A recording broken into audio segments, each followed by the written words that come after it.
Hello, I'm Marcus Coates, and I've been asked to respond to 3 questions.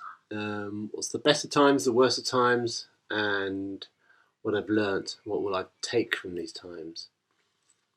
Best of times and worst of times, that feels like every day. There's something amazing and there's something terrible in every day. And I suppose that's always been the case, and that always will be the case. But I suppose it becomes more extreme, and it has become more extreme with what we're living through now. And in a way, the worst of times, which is sort of self-evident really, it sort of creates an intensity about the best of times, for me personally anyway. So I think I'm appreciating things a lot more, and that's maybe what I'm learning to do, and that's hopefully what I'm going to take with me. But just to mention what I am appreciating being able to walk out of my door, because I'm living in the countryside, so I can go out.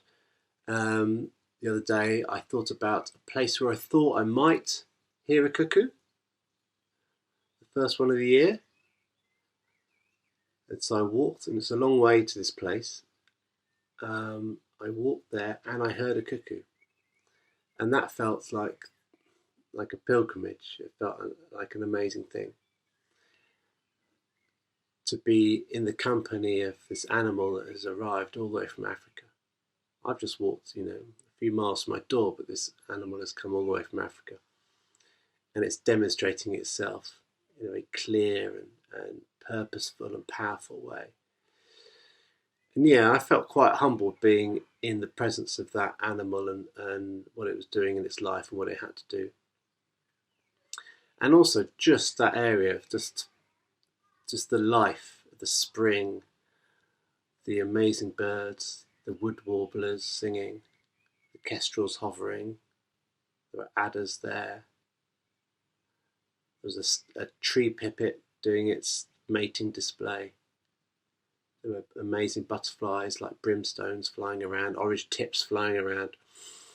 The insect life was amazing. It just felt like I became very aware of the richness and the fullness and the capacity of life and this world to support life. And in that moment, I think I was aware of the way we've this world and the way we've ruined it, and how this life and this fullness should be everywhere, and how we limit that to such an extent. How we've limited our world. Yeah, so that also felt like the worst of times too. And so I think in any of these moments that we live through, we hold both, and we have to entertain both. And it's how we hold it, which is the interesting thing for us. And as an artist, that's becoming quite a predicament. I'm thinking about the purpose of my work. I'm thinking about the role of it, and in a way, the weight of responsibility as an artist. What do you do? What if you're going to put something out there, and if you're going to make something, if you're going to ask people to engage in something?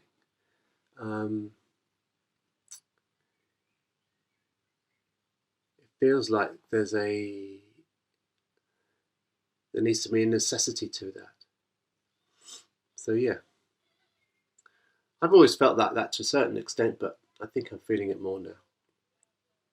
So what I'll take with me, I think, is this idea of noticing, of appreciating, of feeling, even in the worst of times, the best of things, and